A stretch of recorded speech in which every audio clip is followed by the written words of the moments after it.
increasing as far as growth versus like the 2 prior weeks before that. So yeah, I don't know. It's interesting. I mean, I'm not, I'm not riding the fear wave anyway, but I can't get over the weather. I'm gonna be honest with you. Every week the weatherman says it's going to be in the 80s, and every week it barely gets into the 70s. So I'm like, what is going on? Because Georgia is usually it would have been a petri dish of just heat and humidity, but it's not. And I just think that is so interesting compared to years prior. So, whether it's natural or being, manually manipulated, artificially manipulated, I don't know. But I think that is so interesting because, at one point in time that was such a big deal as far as the coronavirus was concerned. It's, the temperature, and when the temperature goes up, it should subside and then it'll return in the fall. So. Do you think that will happen, Sibyl? Do you think that there will be a reoccurrence in the fall? Do you see anything? Do you see anything? I do. Now, the thing is that what I'm seeing is the Jupiter-Pluto conjunction coming back. And I just want to say, I feel like this is one piece of this is an opportunistic power grab. I just absolutely, that's what that one of the shadow symbols of that is. And then we know there is already so much manipulation of the facts. And the truth is, what is the truth? There's so many different versions of the truth. That's why it's so important to kind of follow your way around. And because I just have to tell you, so many doctors are coming out now, really questioning the narrative, saying their voices have been, they're not allowed to speak, and when they do, they're ostracized, but they're questioning what is happening. First off, they're questioning the testing. The testing is so inaccurate. A person can test positive one day, test negative the next day. Fruit and animals have been tested positive for this virus. And so, and I don't know what's going on in your states, but we're talking about doing tracing and tracking here. So if you do go have a test, you do turn up positive, even if you're asymptomatic, they want all your contacts to follow to see who may have been in contact with you. And, they were talking about removing people from their homes if everybody didn't have a bathroom to themselves. Well, they walked that back, thank the goddess. And they're talking about, and I don't know if this is in your states as well. I only know California. Not being able to get a driver's license, not being able to get a ability to travel if you haven't been tested. And they've already stopped issuing passports.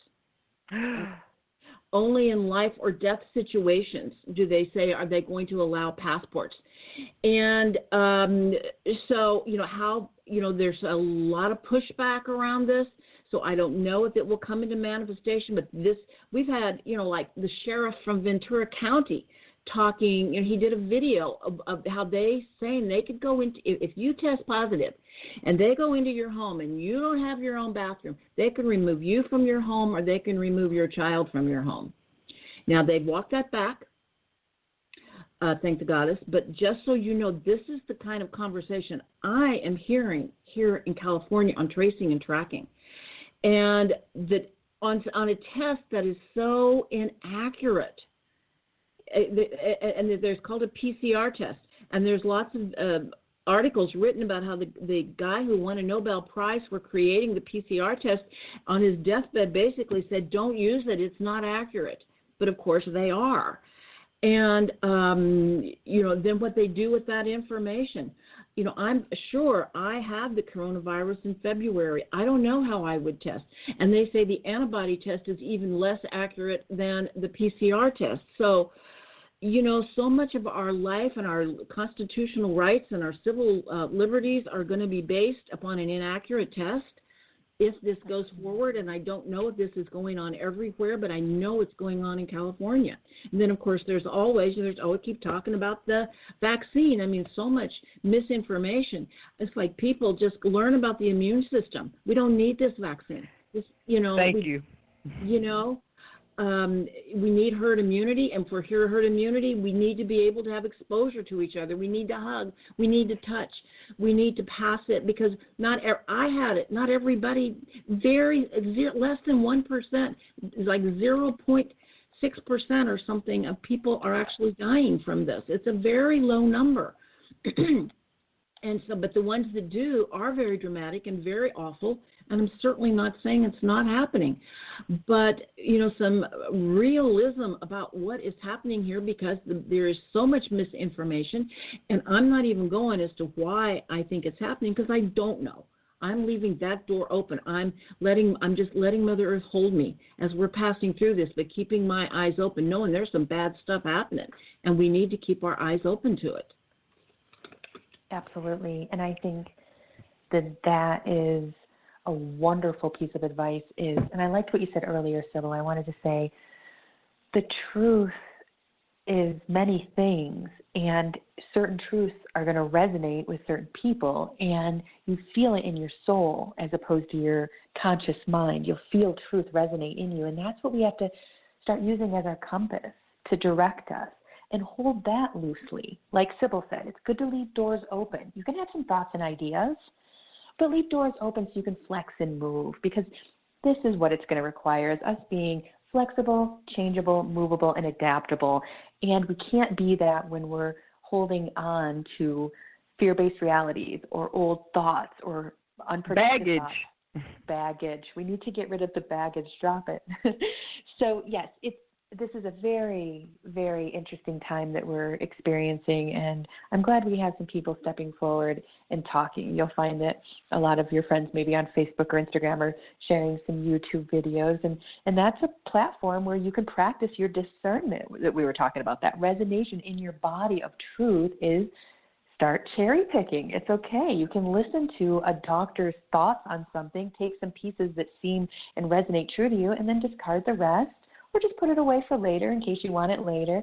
And everyone's going to have a little bit of truth, and that's how we're going to figure it out. And I want to talk just a moment before I hand it back over to you ladies, and we just have a few minutes left on our show. But this whole test thing has had my hair standing on end since it started. So way back in, I guess, March, when we were having all these test problems, we couldn't get the tests out. And I guess I've heard a couple different stories about places in Asia saying, we got your tests. We got all of them. We've been using them. We got your test.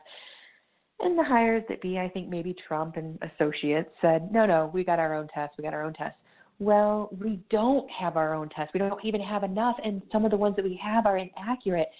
This is a goat rodeo. It's a dog and pony show. They never wanted us to have the test. They never wanted us to have legitimate tests, and it's all wool over the eyes. Now, what their total plan is, I don't know. I'm going to sit with Sibyl on that and watch, and I'm not very much attachment to it. But this is very interesting that 2.5 months in, 3 months in, we don't have – it just blows my mind. I can't even get the words out. We don't have accurate fucking tests. I can't manage it. It's just too weird that the most powerful country in the world can't produce tests. I know we can't. There's something blocking it, and I'm imagining it's a couple people's big egos, but I'm not sure. So I'm going to pass it back over to you, ladies. Last few minutes here. Well, I don't disagree with you on that. Yeah, and that's why it's so easy to get caught up in that, that type of energy.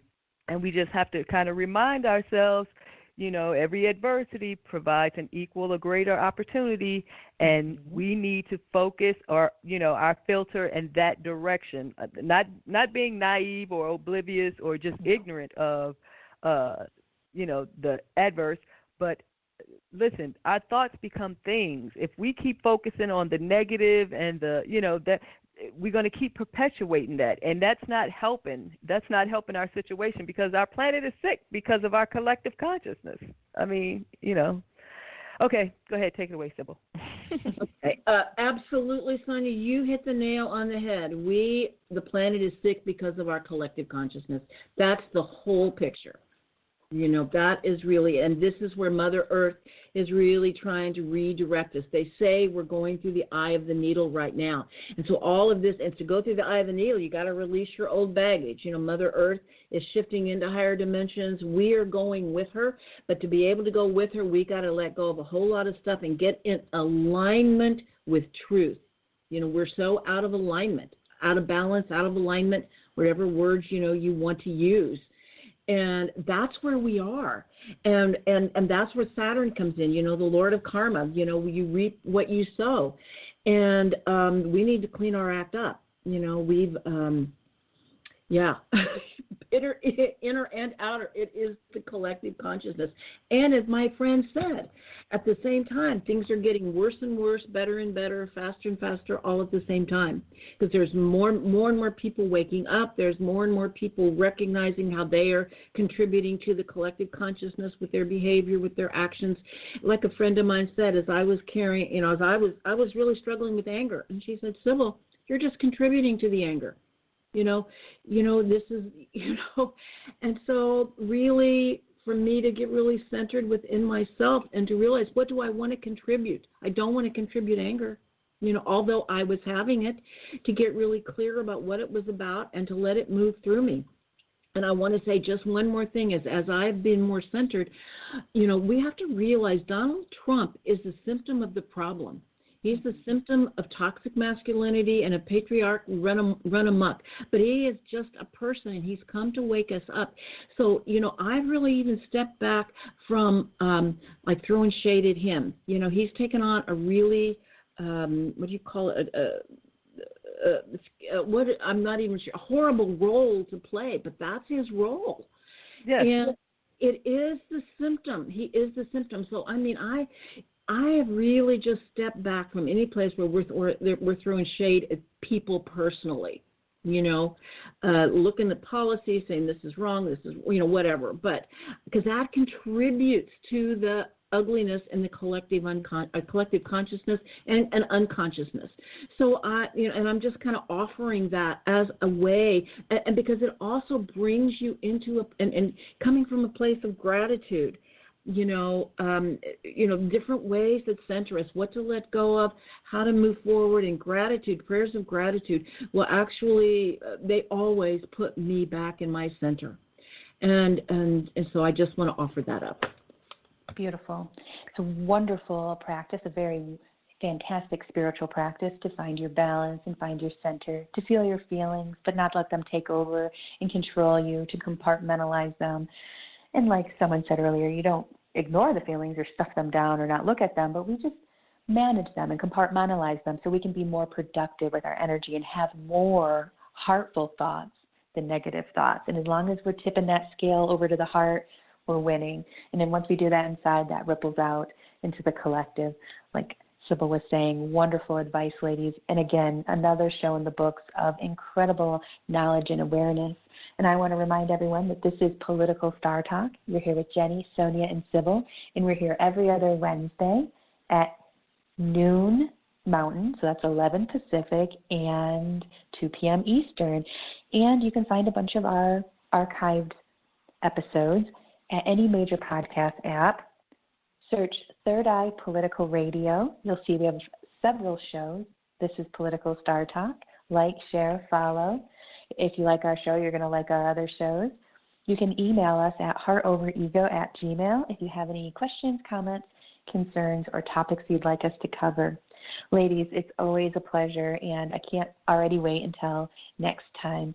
But until then, I'm going to play a commercial, and we're going to get out of here. Ladies, have a good day. You too. Mm-hmm. You're listening to Third Eye Political Radio, and we really appreciate you joining us. And when you have a moment, why don't you check out our sister station, Heart Over Ego Radio, where we offer a lineup of shows that are guaranteed to raise your vibrations and guide you into your best life. We offer shows on Sundays, Everyday Psychic Radio, Mondays, The Alchemy Sisters, Tuesdays, Radical Spirituality, and on Wednesdays, All for One is Love. And then we close out the week on Fridays with Rain Radio.